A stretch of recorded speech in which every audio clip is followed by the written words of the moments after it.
नमस्कार। इस अगले वीडियो में हम देखेंगे कुंभ लग्न एक्वेरियस एसेंडेंट वालों के लिए दिसंबर 2024 कैसा रहेगा। देखिए, एक 14 दिसंबर तक, 16 नवंबर से 14 दिसंबर तक एक अथॉरिटी और कमांडिंग पोजीशन वर्क प्लेस पे जॉब में हो या आपका बिजनेस हो, दोनों ही सिचुएशन में 14 दिसंबर तक एक कमांडिंग पोजीशन मिलेगी। लेकिन आपको इसमें बहुत केयरफुल रहना है, क्योंकि राशि स्वामी 10th के जो कर्म स्थान का स्वामी हैं मंगल वृश्चिक के, वो आपके छठे भाव में हैं जो कि विपत्ति स्थान है, और 7 दिसंबर से ये वक्री भी हैं। तो मंगल वक्री हैं आपके 7 दिसंबर से 24 फरवरी तक। मेरा ऐसा मानना है कि 9 अक्टूबर से ही 3 फरवरी तक आपको काफ़ी केयरफुल रहना चाहिए। इसमें जॉब चेंज पर भी मैं आऊँगा। जॉब चेंज के काफ़ी सारे चेंजेस आपके काम धंधे में इंडिकेट हो रहा है, लेकिन आपको ये चीज़ केयरफुली करना है। हालांकि जुपिटर बृहस्पति की ब्लेसिंग्स आप पर बनी रहेगी। ऐसा नहीं है कि नेगेटिव बहुत ज़्यादा आपके लिए कुछ होगा, लेकिन उथल पुथल, इर्रेटिक, थोड़ा सा अनप्लैंड ऐसा लग रहा है, लगेगा जैसे डिसऑर्गेनाइज्ड सारी चीज़ें हो रही है। But at the same time जहाँ सीक्रेट ऑब्स्टिकल्स आएंगे, सीक्रेट एनिमीज़ भी एक्टिव हैं, वहीं पे बृहस्पति की दृष्टि 10th हाउस पे बनी हुई है ना। 9 अक्टूबर से लेकर के 3 फरवरी तक मैंने क्यों बोला, क्योंकि 9 अक्टूबर से बृहस्पति आपके पूरे ही साल, इस साल 2024 से लेके 2024 मई से लेके 2025 मई तक आपके 10th हाउस में है, और इनकी सीधी दृष्टि 10th हाउस पे प्रोफेशन पे पड़ रही है, जो कि आपके लिए बहुत पॉजिटिव है। एक करियर के लिए बहुत स्ट्रैटेजिक साल ये हो जाता है, बहुत strategic and very important for your professional growth. But क्योंकि वो बृहस्पति 9 अक्टूबर से वक्री हुए हैं और 3 फरवरी तक वक्री स्थिति में रहेंगे, तो कुछ चेंजेस ये लाएंगे आपके वर्क प्लेस पे। और इसी बीच में जो आपके 10th हाउस के राशि स्वामी हैं मंगल, ये 7 एक छठे घर में है 20 अक्टूबर से 20 जनवरी तक, या 21 के दोपहर तक, जनवरी तक। तो कर्क राशि में, यानी आपके छठे भाव में जो आपका विपत्ति स्थान भी है, वहाँ पे जाना अपने आप में, यहाँ पे विपत्ति के साथ, देखिए ये जॉब का घर है ज़रूर, जॉब के घर में गए हैं अपने से। जो जॉब के लिए हम देखते हैं, नौकरी के लिए, वो छठा स्थान भी देखते हैं। बिजनेस के लिए 10th हाउस, जॉब के लिए हम 10th एंड 6th दोनों देखते हैं। उसकी वजह ये है कि ये कर्ज का भी घर है, और पुराने पुराने जन्म का कर्ज, उसको सधाने के लिए, जो कर्ज है आपके पास्ट लाइफ के, उसको कंप्लीट करने के लिए, उस रिस्पॉन्सिबिलिटी को फुलफ़िल करने के लिए, उसको अदा करने के लिए ये छठा घर देखा जाता है। और इसीलिए नौकरी के लिए भी छठा घर 6th हाउस देखा जाता है। तो विपत्ति स्थान भी है, तो मंगल आपके जो कर्म स्थान के स्वामी हैं वो छठे भाव में है 20 अक्टूबर से 20 जनवरी या 21 जनवरी के दोपहर तक। हालांकि ये सिचुएशन थोड़ी सी इम्प्रूव होगी 12 जनवरी से भी, क्योंकि अभी वर्तमान में पुष्य नक्षत्र में मंगल गोचर कर रहे हैं। पुष्य नक्षत्र के नक्षत्र स्वामी हैं शनि। तो शनि और मंगल की मित्रता नहीं है, दुश्मनी रहती है, क्वाइट कॉन्फ्लिक्टिंग नेचर है दोनों का। सैटर्न एंड मार्स एक डिस्प्यूटेबल सिचुएशन बनाते हैं, और वैसे भी ये डिस्प्यूट के घर में पहले से है।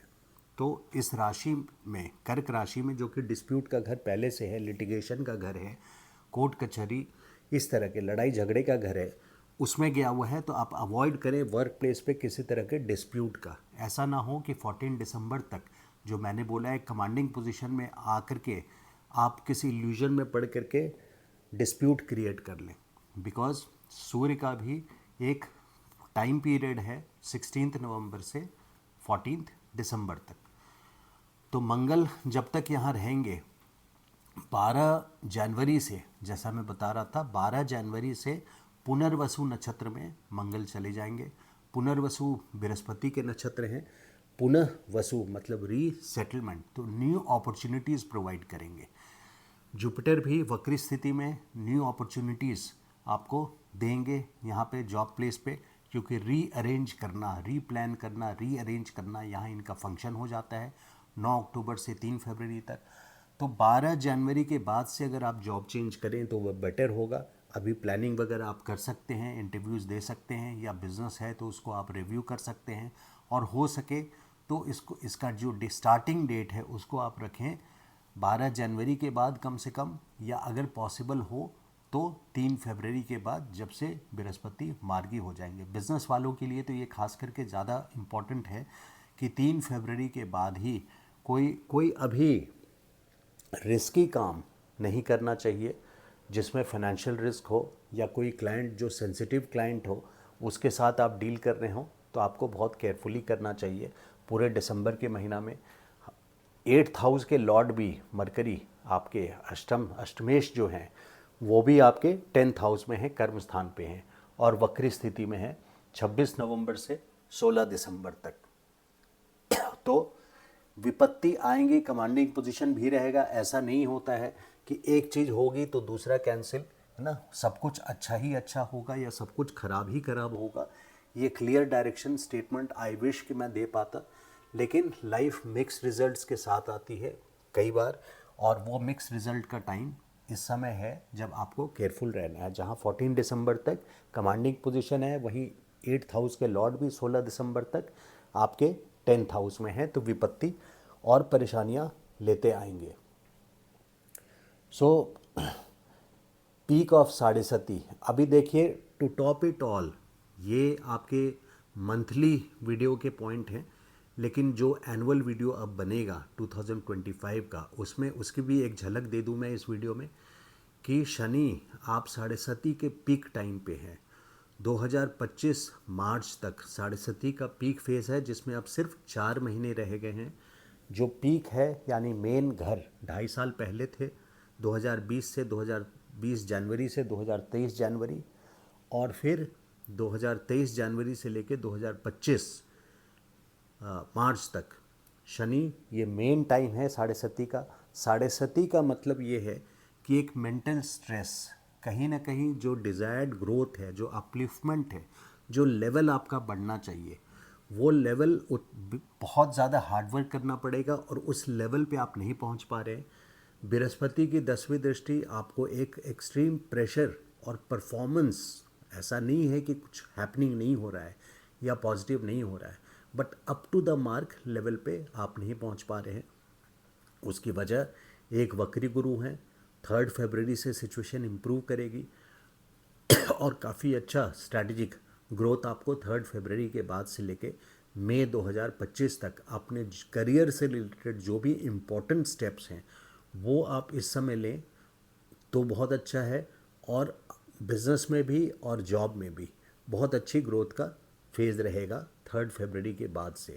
वो और बात है कि मंथली वीडियोस में और सारी डिटेल में हम जाएंगे, लेकिन अगर बृहस्पति और शनि जो बड़े ग्रह हैं इनको लेकर के बात करें तो साढ़े सती का ये पीक टाइम है आपके लिए, जिसमें 4 महीने ड्यू रह गया है मार्च 2025 तक।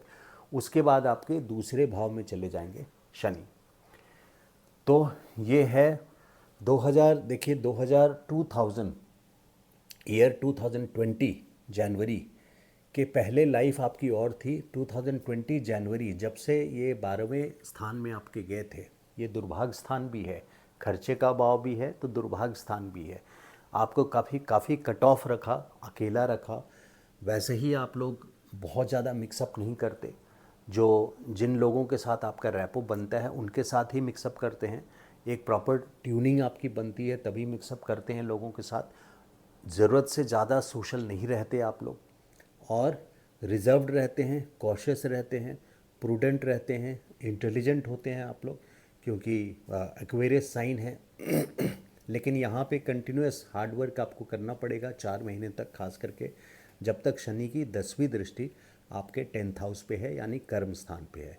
तो हार्डवर्क के बिना और डिसिप्लिन के बिना शनि आपको नहीं बख्शते, नहीं छोड़ते। You have to give your best, आप 100% देंगे। Maximum labour, minimum wages. तो वेजेस मतलब जो प्रॉफिट होता है या जॉब में है तो जो सैलरी है वो एक्सपेक्टेड लेवल पे नहीं पहुंच पाती है, इसके वजह से, क्योंकि शनि की 10वीं दृष्टि 10th हाउस पे कर्म स्थान पे पड़ रही है। तो पीक ऑफ साढ़ेसाती एंड्स इन मार्च 2025। अभी 27 दिसंबर को शनि अभी हैं शतभिषा नक्षत्र में, 27 दिसंबर तक। शतभिषा नक्षत्र राहु के नक्षत्र है, तो शनि और राहु का कॉम्बिनेशन अपने आप में ये पिशाच बाधा भी क्रिएट करता है। पिशाच बाधा से मेरा मतलब यहाँ पे प्रैक्टिकल वर्ल्ड में ऑब्स्टकल्स का है, परेशानियों का है, अननोन या सीक्रेट एनिमीज से रिलेटेड है। गुप्त शत्रु विभिन्न तरह की परेशानियों से कल्टीवेट होती है, जन्म लेती है यहाँ पे। और 27 दिसंबर से थैंकफुली शतभिषा नक्षत्र से निकल करके पूर्व भद्रपद नक्षत्र में शनि का गोचर होगा। तो पूर्व भद्रपद के रूलिंग प्लैनेट हैं बृहस्पति। अगेन बृहस्पति एक ब्लेस्ड प्लैनेट हैं, ब्लेसिंग करते रहते हैं। तो बृहस्पति में शनि का गोचर अच्छा माना जाएगा। इनका आपस में रिलेशन, मित्रता, कंपैटिबिलिटी चार्ट बोलें शनि एंड गुरु का, तो न्यूट्रल रहते हैं। लेकिन मेरा ऐसा मानना है कि जुपिटर के नक्षत्र में शनि अच्छे रिजल्ट्स देंगे। 27 दिसंबर से नक्षत्र परिवर्तन हो रहा है, जो कि एक बड़ी बात है। 1-1.25 साल में नक्षत्र परिवर्तन शनि का होता है। नवंबर, क्योंकि आपके लग्नेश हैं शनि, नवंबर 14 को शनि तक शनि वक्री थे जून से, और नवंबर 14 के बाद से लेके मार्गी हो जाएंगे। तो 1 वीक 10 दिन इनको स्पीड पकड़ने में भी टाइम लगता है। तो दिसंबर का ये जो महीना है, इसमें ये फिर से जो अगले 30 साल की प्लानिंग है, 29.5 साल में ये 12 राशि क्रॉस करते हैं। तो आप अभी लाइफ में प्लानिंग की ओर ले जा रहे हैं कि नेक्स्ट 30 इयर्स आपका कैसा रहेगा, 29.5 साल आपका कैसा रहेगा, उसकी प्लानिंग करवा रहे हैं। जो भी इम्पोर्टेंट लाइफ में आपके कार्य हैं, है ना, उसका रिव्यू कर रहे हैं और आपको उस तरफ आपसे काम ले रहे हैं। तो जब काम करना पड़ता है लोगों को बहुत अच्छा नहीं लगता, लेकिन शनि ऑडिटर हैं, controller auditor general of India जो है, कैग, किसी भी अपने आप में Shani is the policeman of God. इनको डिसिप्लिन पसंद है, सिंसियरिटी पसंद है। आप लोग सिंसियर भी होते हैं, डिसिप्लिन्ड होते हैं, ऑनेस्ट होते हैं, प्रूडेंट होते हैं, केयरफुल होते हैं। इस तरह के वर्ड्स आप पे काफ़ी सूट करते हैं। यानी 10 बजे अगर ऑफिस पहुंचना है तो आप 5 मिनट पहले पहुंच जाते हैं, तो टाइम आप फॉलो करते हैं। चेंजेस इन करियर मैंने बताया 9 अक्टूबर से 3 फरवरी, बट इस समय केयरफुल रहना है। आप उसको इनिशिएट कर दें करियर में, या बिज़नेस है आपका तो आप उस पर कदम रख सकते हैं, लेकिन हो सके तो कम से कम 12 जनवरी के बाद, जब से आपके मंगल आपके पुनर्वसु नक्षत्र में जाएंगे। पुनर्वसु नक्षत्र में जो राशि स्वामी हैं आपके 10th हाउस के लॉर्ड जाने के बाद, ये लैंडलॉर्ड हैं आपके 10th हाउस के, लैंडलॉर्ड है ना, मकान मालिक। तो 10th हाउस के जो कर्ता धर्ता हैं, जब वो पुनर्वसु, अभी पुष्या नक्षत्र में है, पुनर्वसु नक्षत्र में जाएंगे जुपिटर के नक्षत्र में, और शनि भी पूर्वा भद्रपद नक्षत्र रहेंगे, जो कि दोनों ही जुपिटर का नक्षत्र है, बृहस्पति का नक्षत्र है। तो बेनिफिशियल रिजल्ट है। तो मेरा ऐसा मानना है कि 12 जनवरी के बाद से करियर आप स्टार्ट करें तो बेटर है। नया जॉब वगैरह या नए कोई बड़ी डील हो तो, और हो सके तो उसको 12 जनवरी से 3 फरवरी के बाद कर लें, जब गुरु भी मार्गी हो जाएंगे। Careful of speech and addictions, ये माउथ का घर है, मुख, खाना पीना कैसा खाते हैं आप, वो दर्शाता है। और इसमें राहु का गोचर हो रहा है अभी, तो आपके स्पीच से हो सकता है किसी को हर्ट हो, आपकी स्पीच से मिस रिप्रेजेंटेशन होने के चांसेस होते हैं। मिस रिप्रेजेंटेशन मतलब आपके स्पीच को, आपके बोलने को एक मिस रिप्रेजेंट किया जा सकता है, गलत तरीके से समझा जा सकता है, या किसी को चोट पहुंच सकती है। तो अपने स्पीच पे आप कंट्रोल रखें। और खाने पीने में खास करके जैसे एडिक्शन जैसी चीज़ होती है, टी कॉफ़ी से ज़्यादा हार्ड ड्रिंक्स या और भी चीज़ें होती हैं एडिक्शंस में, उसको अवॉइड करें। 2023 अक्टूबर में ही राहु गए थे आपके दूसरे भाव में, और 2025 मई तक ये रहेंगे आपके 2nd हाउस में। उसके बाद आपके ये लग्न में आ जाएंगे, वो तब की बात हम एनुअल वीडियो में करेंगे। Careful of health till May 2025, ये ऐसा क्योंकि 8वें घर में केतु हैं, 2023 अक्टूबर में गए थे, और 2025 अगले साल मई तक यहाँ पे रहेंगे केतु। ना केतु ऐसे डिजीज़ देते हैं जिसका शायद कोई सिम्टम भी नहीं होता, पहली बात तो, कि पता ही नहीं चलता कि अंदर की कोई डिजीज़ है भी, और जाते जाते वो अनकवर होता है, पता चलता है मतलब मई के लास्ट तक कि हाँ जी कुछ था। या अगर डिजीज़ पता भी चल जाए तो डॉक्टर्स भी उसको डायग्नोसिस नहीं कर पाते हैं, तो ये थोड़ा सा लाइलाज। और वैसे भी ये 8वें घर में है, मारक स्थान है। मारक स्थान से मतलब सिर्फ मृत्यु नहीं है, मारक स्थान 8 प्रकार की मृत्यु होती है ज्योतिष में। ज़िंदगी भर कोई रोगी रहे, रोग ग्रसित रहे, उसको एक प्रकार की मृत्यु मानते हैं, क्योंकि क्वालिटी ऑफ लाइफ कॉम्प्रोमाइज़्ड है। कोई कर्ज में ज़िंदगी भर दबा रहे, वो भी क्वालिटी ऑफ लाइफ कॉम्प्रोमाइज़्ड है, तो उसको भी एक प्रकार की मृत्यु मानते हैं। राज दरबार में इंसल्ट हो जाए, यानी पब्लिक इमेज आपका ख़राब हो जाए, वो भी एक प्रकार की मृत्यु मानते हैं। मरना तुल्य हो जाता है, मरण तुल्य। तो इस तरह के अष्टम 8 प्रकार की मृत्यु के स्टेज डिस्क्राइब्ड हैं वेद में। और ज्योतिष को छठा अंग माना गया है, नेत्र माना गया है वेद का। ऐसा कहते हैं कि जिनको ज्योतिष का ज्ञान नहीं, वो पूरी तरह से वेद नहीं समझ सकते। खैर, आगे बढ़ते हैं। सम गुड डील्स, देखिए गुड डील्स कुछ ना कुछ बुध के यहाँ होने से, अष्टमेश जरूर हैं लेकिन आपके पंचमेश भी हैं। आप ये बोलेंगे, कमेंट बॉक्स पे आएगा कि आपने सिर्फ अष्टमेश पे ध्यान दिया कि यहाँ विपत्ति। मैंने बोला था कि दोनों रिजल्ट देंगे, ऐसा नहीं है कि अगर बुध की दशा चल रही है तो पहले इस घर का रिजल्ट देंगे बाद में इस घर का रिजल्ट देंगे, ऐसा नहीं होता। दोनों घरों का, दोनों राशियों का, मिथुन और कन्या दोनों राशियों का रिजल्ट पैरेलली चलता रहता है, क्योंकि it so happens that it is also good luck for you because of fifth, and it also becomes obstacles for you because, और ये सीक्रेट, क्योंकि यहाँ पे तंत्र सिद्धि या हायर नॉलेज, रिसर्च जैसी चीज़ों को भी रूल करते हैं। तो बुध से यहाँ ये था कि कहीं ना कहीं बुध जो है व्यापारी है। बुध अपने आप में व्यापारी है, तो कोई ना कोई गुड डील लेकर के आएंगे। वृश्चिक राशि में 29 अक्टूबर से 3 जनवरी तक हैं बुध, तो 3 जनवरी तक कुछ डील्स जॉब में हो या बिजनेस में हो, कुछ डील्स आपके लिए ये इम्पोर्टेंट करा सकते हैं। यहाँ पे वर्क प्लेस पे 3 जनवरी तक, पूरे दिसंबर और जनवरी तक ये करा सकते हैं। तो ये है मंथली वीडियो। अगर आप को मेरा ये वीडियो अच्छा लगा हो तो request you to press the like button and subscribe जरूर कीजिए for my next video and annual videos which are upcoming shortly. Thank you so much. नमस्कार।